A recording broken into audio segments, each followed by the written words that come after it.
One of my favorite all-time skits here on the Dave's Gone By radio program, the great Blarney O'Bunions. I try to play that every St. Patrick's Day and probably will again this time. Now, that bubbly, wonderful laugh that you just heard in the background, that is one of my favorite, well, and I'm not just saying that because she's on the air. I've had dozens and dozens of guests on this radio program, and I could have called all of them and said, hey, please, I want to set a time, come talk to us on our 500th anniversary show. But this one I made the special effort to say, you know what, she was such a wonderful sport. This was back when we were on Long Island, and so we were somewhat, approachable from New York City. And she came all the way out from Manhattan with her guitar and stayed with us for about 2.5 hours pre-taping a thing that I couldn't even cut down because it was so wonderful that I ended up spreading it out over 3 different episodes of the Dave's Gone By radio program. She is a marvelous singer-songwriter. Her name is Christine Lavin. Of course you've heard of her.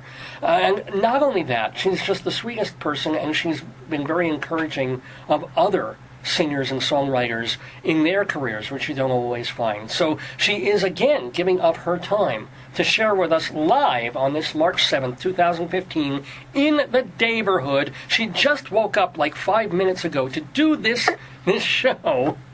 Christine, welcome. Tell me something. Dave. Yeah.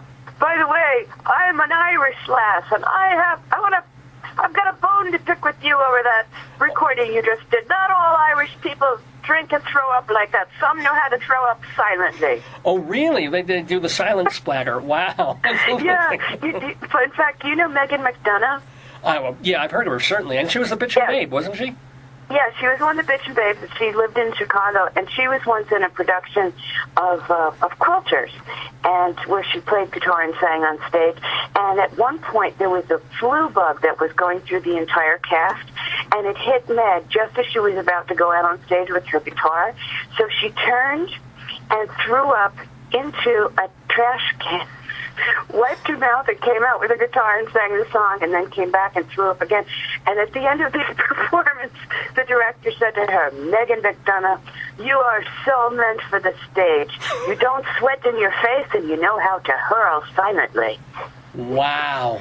No, that's pretty much the only way I can watch the Republican conventions, is by hurling silently. Just kidding.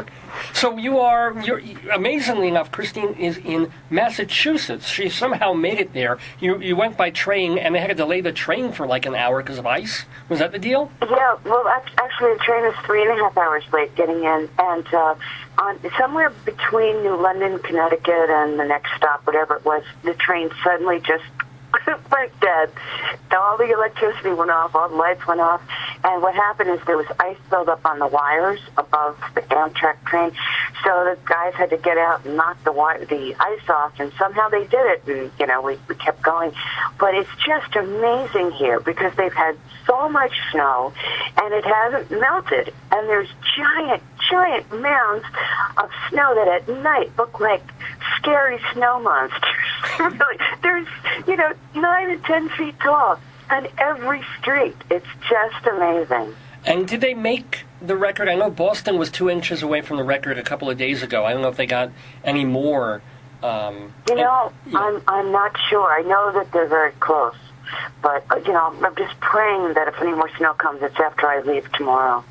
Well, absolutely. And where are you off to then?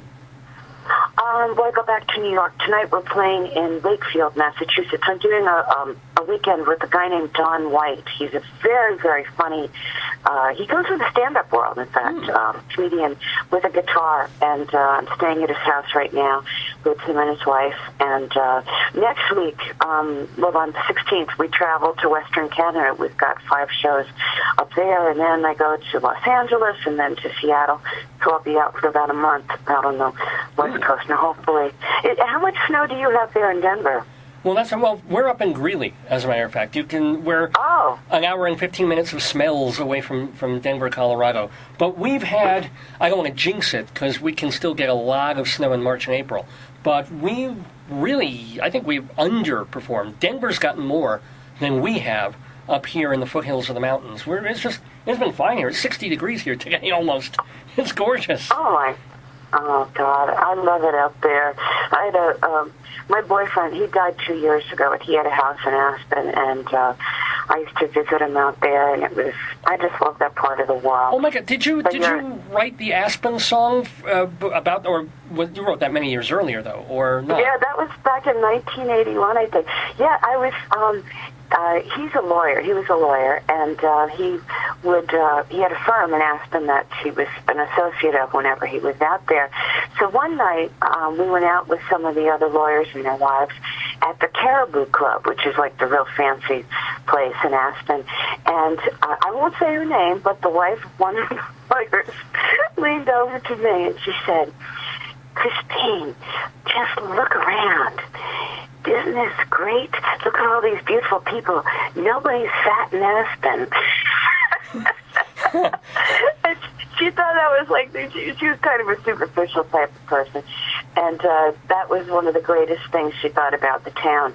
And so I ended up writing the song, "Nobody's Fat in Aspen. Everybody eats free cheese. They go disco dancing at Tipplers all night in the daylight, strap on skis. You can see them gliding down Buttermilk Mountain, jigging at Little Nels. Nobody's fat in Aspen. Everybody's so damn healthy." But a funny thing happened about, maybe 10 years after I recorded that. I was playing in Aspen, and it was not in the wintertime.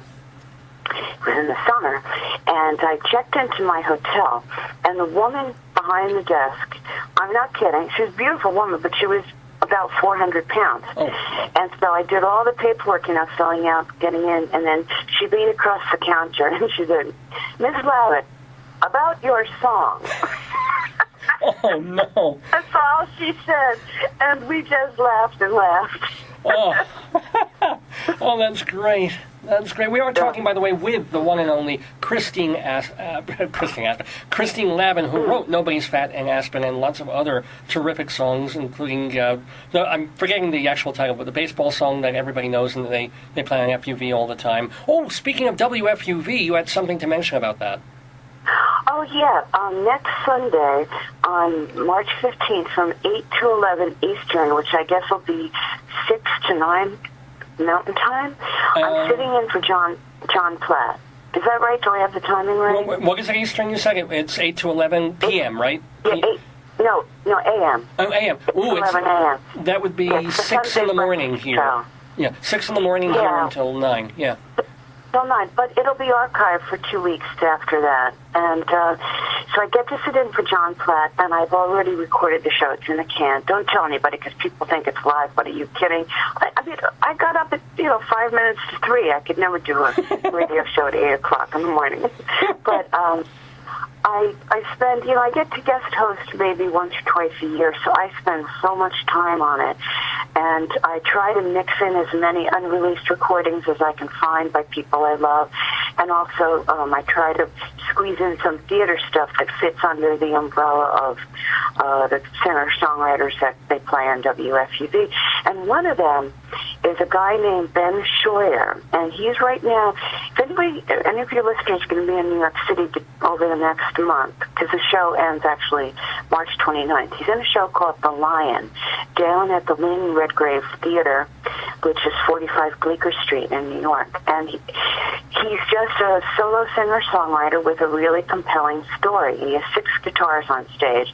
He's a masterful musician, a brilliant songwriter, and he's got just an amazing voice. And his story, The Lion, is about growing up with a very difficult father. His father was a Harvard-trained mathematician, and his father was a great guitar player. And Ben Scheuer wanted to play guitar like his dad, and his father taught him a little bit, but then wouldn't teach him after that. I guess it was some kind of a father-son thing that can be sometimes difficult. And but then also part of his story is Ben Scheuer was struck with cancer, and but of course he's on stage and he's singing, so you got to know he recovered from it. But it's a very, very personal but very universal story. Just this one guy with a guitar on stage. And it's 70 minutes long, no intermission. And so if anybody's going to be in New York between now and March 29th, I say go to it if you can. It's really, really great. And I play just one song of his because he doesn't even have an album out, this guy. But the producers just give me one song that I play on the radio. So that's one of the things you'll hear if you tune in next week. But I just think that's so, as I was saying when I was introducing Christine Lavin, is how much time you'll take and much effort you'll take to show off other people who don't have your level of recognition or success in the music world, and helping. Did somebody do that for you when you were first starting out? Are you modeling yourself after someone who gave you a leg up when you first started? Well, the first person who ever played me on the radio was Bob Sherman, who hosts a show called Woody's Children, which is now in its 45th year. And last year, he got to do a concert at Symphony Space to celebrate his 45th anniversary. And Pete Seeger was supposed to be part of the show, but he actually died just a couple weeks after the show was on stage, so he couldn't make it.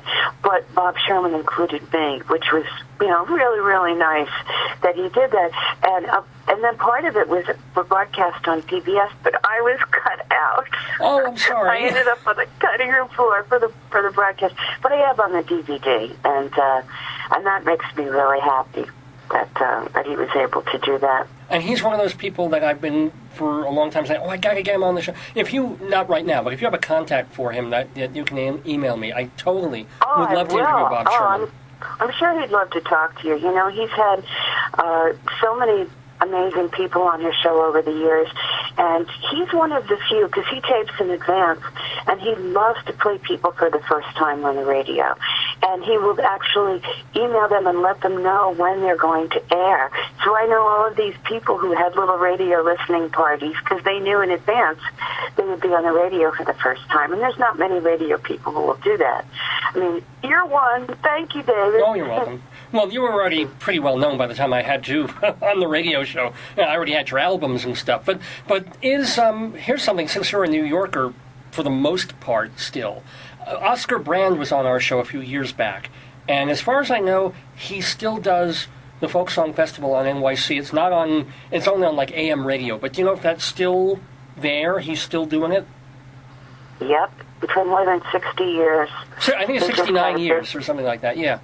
Honest to gosh. Yeah, it's pretty amazing, and he has a lot of help with it now because he's 95 years old. Yeah. His daughter and some other people get together and help him choose the material. But it's his voice every week, and God bless him, that Oscar Brand, he keeps going.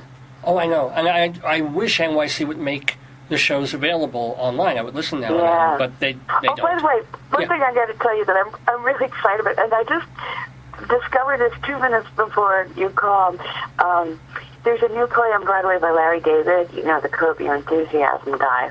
And a couple of Saturdays ago, I was in New York, and it was raining and snowing and sleeting, and I knew that there were no tickets because I looked online. But I knew in that kind of weather somebody wouldn't show up, so I went down on the chance I could, get a cancellation seat, and I did. And I sat way, way up high. And it was only $65 sitting up high, so I was lucky that didn't cost me more than that. And I got to say, I love Larry David, and the show's not great. And you can't hear him very much. He's not a trained actor, but there are some trained actors on stage, and it's pretty funny. It's like a extended Curb Your Enthusiasm. But the thing that I loved more than anything else was the audience. Because sitting up there, they have this real sloping floor that's like a lawyer's dream. Then they've got these uneven, very steep steps that are also a lawyer's dream. And the weather was so bad, but I sat there because I was by myself, so I was paying attention to everything going on around me. And people were moaning and complaining, and I've got vertigo, I'm going to be sick, what is this floor? And I loved the audience. And I looked at them, and there was like people with bad hair, badly dressed, fetching. And I said, this is so New York. And who knew you could have 1,000 Larry David fans in one place for 2 hours? And I wanted to meet every single one of the people in the audience, and I so wished there could have been some kind of an event, a social event afterwards, just for the audience. We could all go to a bar or a ballroom or something and just meet each other, because it's like, who knew that these people still existed? So when Ben Brantley's review came out a couple days ago, I wrote a comment about, because I thought his review was actually very accurate, but I told everybody, so what if it plays mediocre? Go just to see the audience. You'll love them. They're as fascinating as you are. Decide who you're going to meet during intermission, become friends with them, and go out after and have a great time. And my comment is the #1 comment of the reader's pick in the New York Times right now. So anybody who's got the New York Times online, go and click on the review, Ben Brantley's review of Fish in the Dark, and then go click on comments and go to Reader's Picks, and there I am. I'm Chris Lav. That's my handle for the New York Times. And I've never been a #1 comment before there, and I'm thrilled. I have to say that's pretty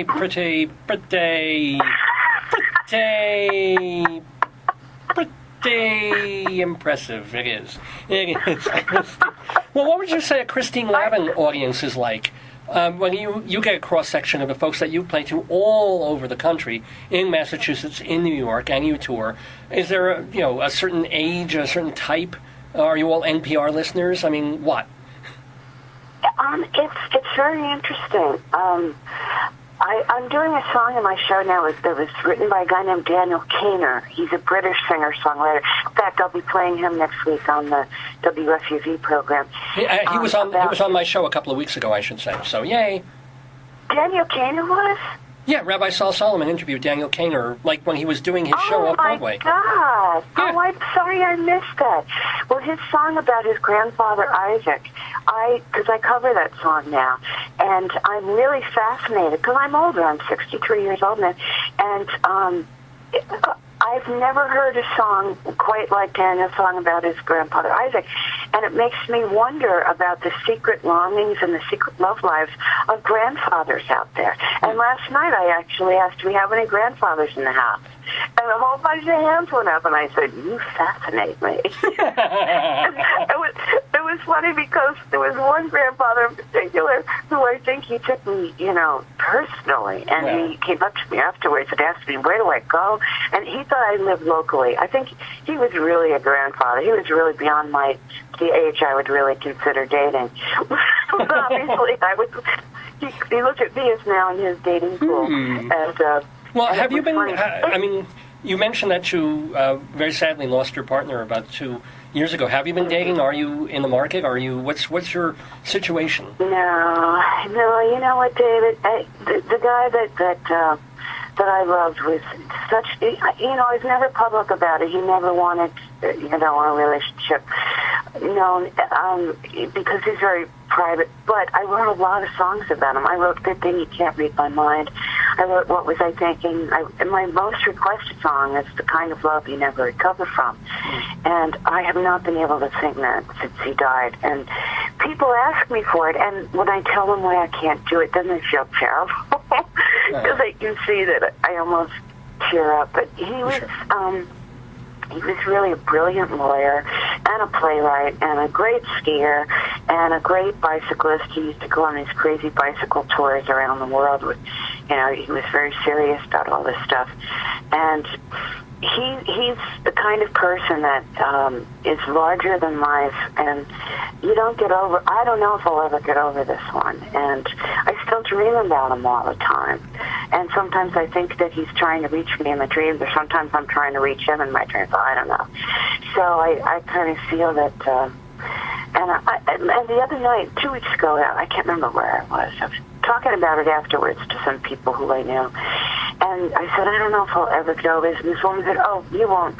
No, that's it for you. You won't. And I thought, oh, great. I'm going to be this sad person when I'm on stage for the rest of my life. But well, no, that doesn't mean you're going to be sad. First of all, you have all these happy memories. Even if you don't want to meet somebody else, even if you don't meet somebody else, it isn't just a sad thing. You've had however many years of fun with this amazing person. That's not sad. That's great. Yeah. I know, but his death was very dramatic, and I got to hold his hand for the last night that he was alive.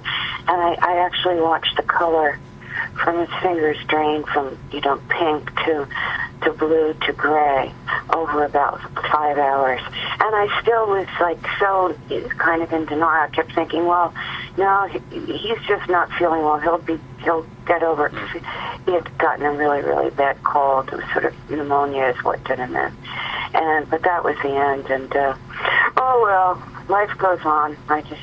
Well, no, it has been a recently tough time, too, because you were, I assume, pretty close friends with the fine songwriter Irvin Drake, and he passed away a few months... he died on January 15th, and that was another hellacious weather day in New York, and I made a choice to do something very extravagant that day because the weather was so bad, and I was going out to the funeral with 3 friends of mine. And so I called them up the night before and I said, guess what, girls? We're not taking Long Island Railroad. I'm having a limousine pick you up. Wow. And he's going to stay with us and he's going to take us home. And it ended up costing me $590. But when I picked up my girlfriend, I said, you know what we're doing? And they were like, what? I said, when I was 35, it was a very good year. It was a very good year for blue-blooded girls of independent means. They'd ride in limousines. Their chauffeur would drive, because Irvin's 95. So we played the girls of independent means in the limousine for Irvin's funeral, and it was quite an event. Well, we should mention to people that Irvin Drake wrote. If people don't know that, he wrote the song that Sinatra made famous and William Shatner made infamous when I was, it was a very good year, yeah. So, yeah, and it was actually the Kingston Trio recording he heard driving from Los Angeles to Rancho Mirage way back in the early 60s. And so in the radio show I do next week on FUV, I play, it's my all-time favorite segue. The Kingston Trio singing It Was a Very Good Year, going right into Frank Sinatra, the same key that goes from guitar, voice, and whistling to that amazing Gordon Jenkins arrangement with Frank Sinatra's voice. And I also get to play the recording of Irvin and Edith telling the story of how he wrote Good Morning Heartache and how it connects to his wife Edith, who of course is still alive. She's 93, and we're all, praying for her. She got very sick after Irvin died, and she was in the hospital herself. But she's out now, and she's doing well. Oh, well, at least... And speaking of which, health-wise, you're okay. There was a picture... I'm glad I didn't have a full stomach when I saw it, but there was a picture on Facebook that you posted of something that was removed from you. What the hell? What happened? Yeah, I had 15 stitches in my right cheek because I had it was a basal cell carcinoma. Not the bad kind, but it was... Finally, they had to just do some surgery, and it was done on Super Bowl Sunday. That's how I spent my Super Bowl. But I realized that a few days before I took that picture, that weekend, I had 2 shows, and the bandage on my face was much more distracting than the stitches itself. So I decided to just post a picture of the stitches so that when I was on stage that weekend, people wouldn't suddenly be freaked out and think, what the hell is that on her face? And I've been taking pictures as it's been healing. So when it's completely healed, I'm going to do a whole series of 5 or 6 pictures to show that it's fine. But it was also to remind people, we're getting older. You got to check these moles, and you got to stay on top of it because things can get out of control. And that's what I like to do with Facebook and things like that. I like to not just try to sell tickets to my shows or sell CDs, but really post things that can help people. Well, speaking of selling tickets to your shows, since we're really, really kind enough to call in, you might want to tell us, if you know off the top of your head, when you'll be appearing either back in New York and or Colorado. You know what? Don White and I are going to be at Swallow Hill School of Music. I can't remember when, though, but I think it's 6 months from now. But if you just go to ChristineLavin.com, you can see my whole concert schedule. It'll be listed there. ChristineLavin.com. And are you still doing that thing? I was fascinated by this, that you sometimes do a concert by internet from like a looping... Oh, yeah. Yeah, I'm going to do one. Actually, I'm going to co-host it on March 29th out in Santa Monica with Hillary Rollins. and it's going to be at 4 o'clock Pacific time, which will be 5 o'clock your time. And on Sunday the 29th, it's going to be all Los Angeles-based singer-songwriters who do folk, acoustic, some jazz, some theater, some cabaret. And it's pay whatever you want. You just go to concertwindow.com, and you can look at all of the things that they've got going. And it's a remarkable new way to connect with audiences. The shows aren't taped. They happen live. You got to catch them, and you can be in the chat room and talk with other people who like the same kind of music that you do, and you make all kinds of discoveries.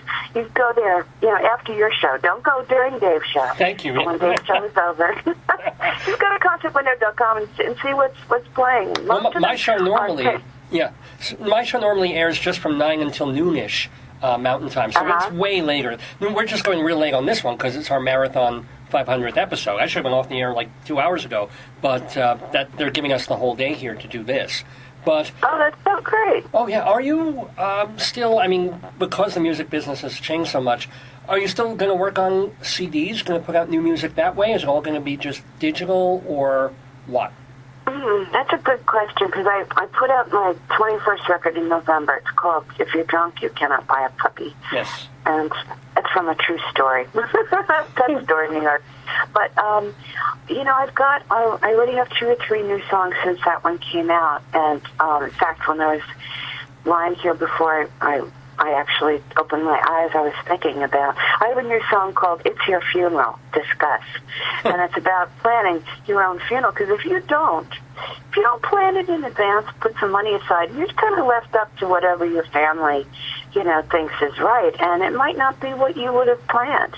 So I'm serious about it. It's the last big party you're going to throw. You're not going to be there, but if you plan it right, you can really have a great time, and your friends can have a great time. So I'm going to record that song, and I don't know if it will end up on a record or if I'm just going to make a video for it. But I guess as I get older, priorities change.